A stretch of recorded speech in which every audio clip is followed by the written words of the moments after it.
आप देख रहे हैं आपका अपना टीवी चैनल आरजे रमझाझर। जज्बात के रंग, भरोसा के संग।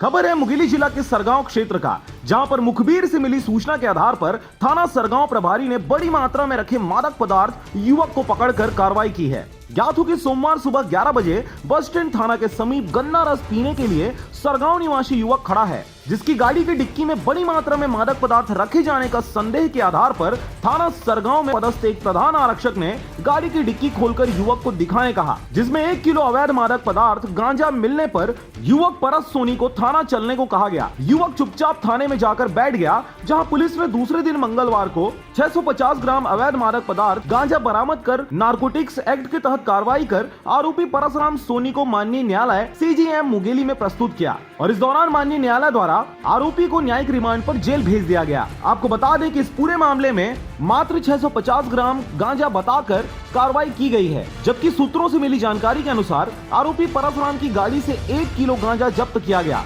लेकिन 650 ग्राम बरामद की कार्रवाई क्यों किया गया, कार्रवाई में क्यों विलंब हुआ, यह सब सोचने पर विवश करती है। सोमवार को युवक को पकड़ा गया, लेकिन दूसरे दिन मंगलवार को कार्रवाई क्यों किया गया, इस प्रकार के सवाल कई संदेहों को जन्म दे रहा है। पथरिया के सरगांव क्षेत्र से ईश्वर साहू की रिपोर्ट, आरजे रमझाझर।